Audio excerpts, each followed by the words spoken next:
સગીરા બાળા પર દુષ્કર્મ, બ્લેકમેલ અને ધમકીના મુખ્ય આરોપી વિક્રમ ચાવડાની ધરપકડ। કાપોદ્રા દુષ્કર્મ કેસમાં મુખ્ય આરોપી પકડાયો।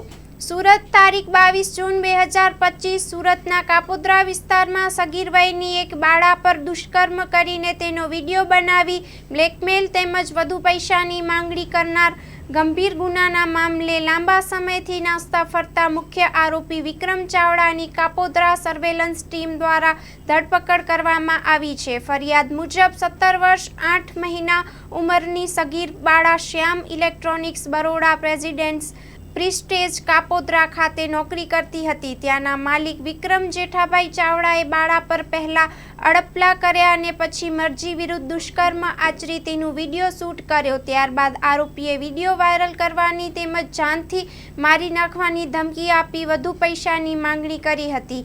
આ કેસમાં અગાઉ પણ સહ આરોપી તૌફિક અંસારીની ધરપકડ કરવામાં આવી હતી, જેને બાળાએ મદદની માંગ કરતા તેણે પણ વિડીયો હોવાની શેઠના કહેવા પ્રમાણે ચાલવાનું કર્યું હતું।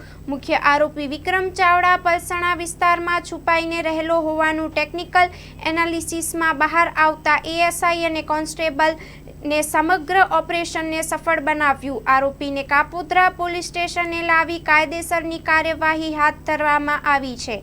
Story report by Haresh Rajput, Surat. શું તમને ખબર છે ડેન્ગ્યુ તાવ એડિસ ઇજિપ્તી મચ્છરો દ્વારા ફેલાય છે। એડિસ ઇજિપ્તી મચ્છર દિવસે કરડે છે। આ મચ્છર ઘરમાં જમા થયેલ પાણીમાં ઉત્પન્ન થાય છે। આ મચ્છર ઉત્પન્ન ના થાય એના માટે શું કરવું જોઈએ? દર રવિવારે માત્ર 10 મિનિટ ફાળવીએ અને મચ્છરોને ઉત્પન્ન થતા અટકાવીએ।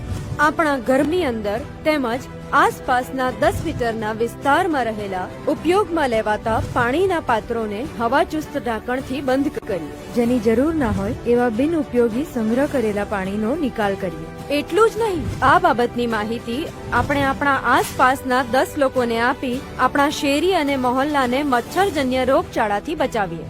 આપણા પરિવાર માટે 10 મિનિટ ફાળવીએ, મચ્છરોની ઉત્પત્તિ અટકાવી મચ્છરજન્ય રોગોથી બચીએ। આરોગ્ય અને પરિવાર કલ્યાણ વિભાગ, ગુજરાત સરકાર દ્વારા જનહિતમાં જારી।